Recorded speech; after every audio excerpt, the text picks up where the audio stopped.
हम लोग ना पढ़ रहे थे जो प्रिंसिपल ऑफ एब्डोलू टेलर जो थे, उनकी जो टेक्निक्स थी, टेक्निक में हम लोगों ने एक टेक्निक पढ़ ली थी फंक्शनल फोरमैनशिप वाली, है ना। उसमें क्या था कि जो प्रोडक्शन डिपार्टमेंट है उसके अंदर 8 फोरमैन, ठीक है, 4 थे इंस्ट्रक्शन वाले और 4 थे टीम के साथ काम करने वाले, ठीक है, चारों के अलग अलग काम होते थे, ठीक है। तो वो काम हम लोग ने पढ़ लिए थे, ठीक है। उसके बाद आ जाता है हमारा मेथड स्टडी। मेथड स्टडी का मतलब क्या है कि it refers identify the most suitable way to do a particular activity. भाई किसी काम को करने का ना सबसे बेस्ट तरीका, सबसे सुटेबल वे होगा वो ढूंढेंगे हम। कैसे ढूंढ सकते हैं इस चीज़ को? हम उसके लिए रिसर्च एंड एनालाइज डिपार्टमेंट बना देंगे, या फिर जो हमारा जो मैनेजर है वो, या फिर इसके लिए कोई रिसर्चर रखेंगे जो कि उस काम को बार बार करके देखेगा कि उस काम को करने में कितना टाइम लगता है, ठीक है, उस काम को बेस्ट तरीके से कैसे किया जा सकता है। जैसे कि मान के चलिए कि भाई मेरे को ना एक फ़ोन के अंदर डिस्प्ले लगानी है, ठीक है, मतलब फ़ोन को असेंबल करना है, तो सबसे जो बेस्ट वाला रूट कौन सा रहेगा? पहले अगर मैं डिस्प्ले लगा दूं वो, या पहले बाकी के पार्ट लगा दूं फिर बाद में डिस्प्ले, तो वो क्या होगा कि एक सबसे बेस्ट वाला तरीका ढूंढा जाएगा, मेथड ढूंढा जाएगा किस तरीके से काम करेंगे तो सबसे कम टाइम में और सबसे सस्ते में काम जो है हमारा निपट जाए, ठीक है। तो क्या रहेगा आपका? क्या? Method study. जो काम हम कर रहे हैं उस काम को करने का तरीका, मेथड, ठीक है, बेस्ट मेथड ढूंढना, ठीक है ना। दूसरा टूल, और 4th टूल है हमारा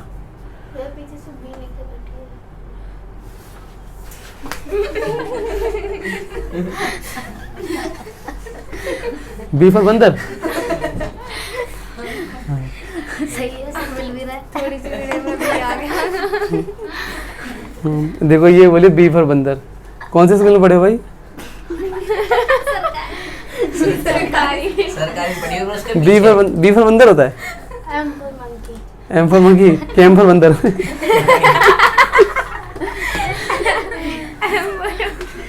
बस से बंदर होता है।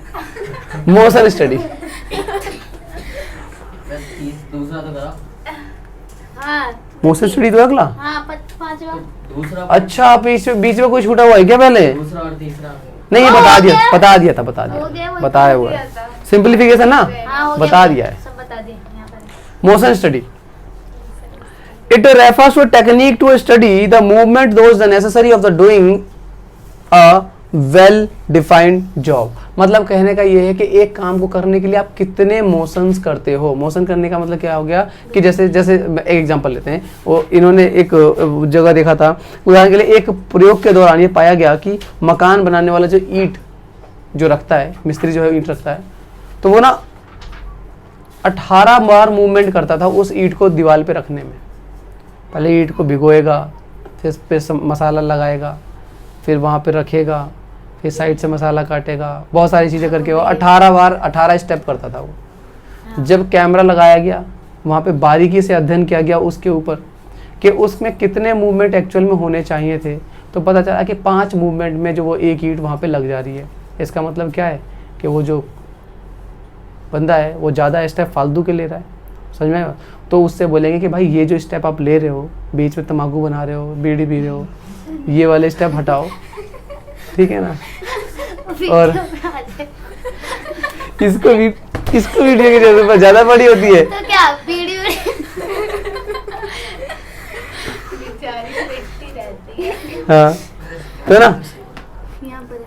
तो हमें क्या कि जो मोशन है, जो एक्स्ट्रा मोशन, अनवांटेड मोशंस, ठीक है, ऐसे मोशन जिनकी जरूरत नहीं है उस काम को परफॉर्म करने के लिए, फिर भी वो कर रहा है, तो वो टाइम वेस्ट हो रहा है हमारा, ठीक, टाइम एंड कॉस्ट दोनों ही वेस्ट हो रहा है, समझ में आएगा, ठीक है। तो इस वजह से उसको हटाएंगे। तो हम स्टडी करेंगे कि कौन से मोशन नेसेसरी है और कौन से मोशन जो अननेसेसरी है या वेस्ट है, ठीक है, तो उनको हम हटा देंगे, समझ में आएगा। तो टाइम स्टडी के अंदर क्या करना है हम लोगों ने, सही, मोशन स्टडी के अंदर, ठीक है। अगला है टाइम स्टडी।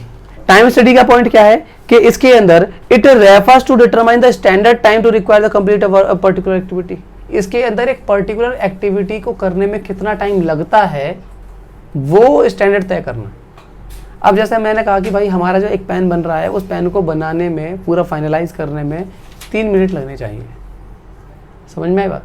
अगर 3 मिनट लगने चाहिए, इसका मतलब क्या है कि एक लेबर अगर 3 मिनट से ज़्यादा ले रहा है तो उसको ट्रेनिंग दो कि भाई तुम ज़्यादा टाइम ले रहे हो, ठीक है। दूसरा चीज़ ये है कि स्टैंडर्ड टाइम अगर बता देने से क्या होता है कि हमें एक अंदाज़ा मिल जाता है कि प्रोडक्शन कितना हो पाएगा।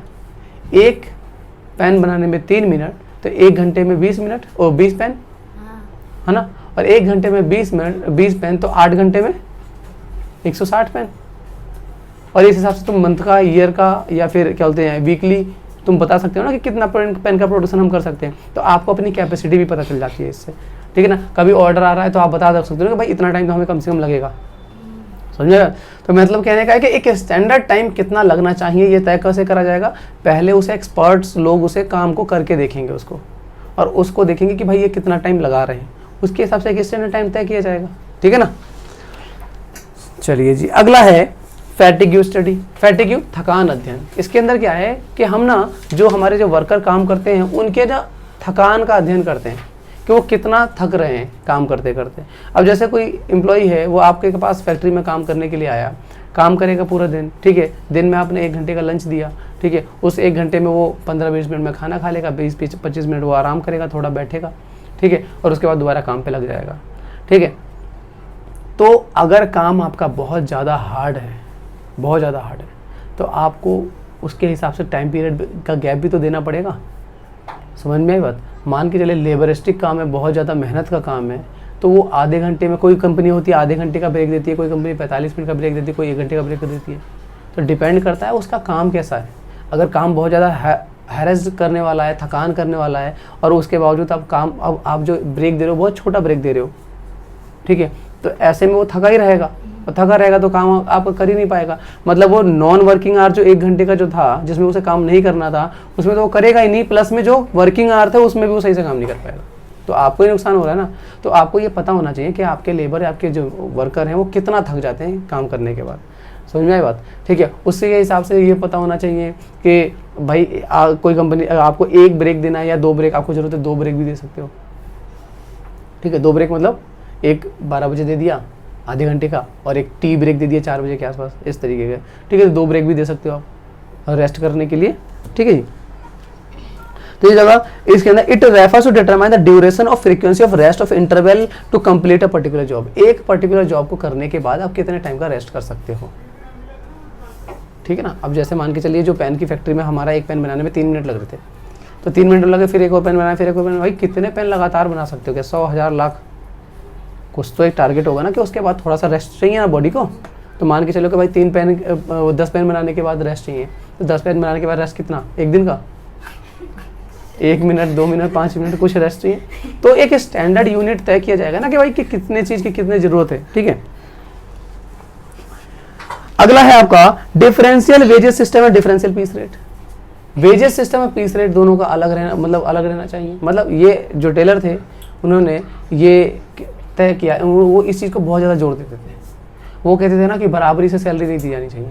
बराबरी से सैलरी देने से क्या होता है कि जो लेबर होती है, जो वर्कर होते हैं, वो मोटिवेट नहीं होते हैं काम करने को लेकर के, ठीक है। जो ज़्यादा इफिशिएंटली काम कर रहा है उसको ज़्यादा सैलरी मिलनी चाहिए, जो कम इफिशिएंटली काम कर रहा है उसे कम सैलरी मिलनी चाहिए। जैसे कि अगर मान के चलिए कोई एक एम्प्लॉय है, वो 10 यूनिट बनाता है, ठीक है, और एक एम्प्लॉय है जो 8 यूनिट बनाता है।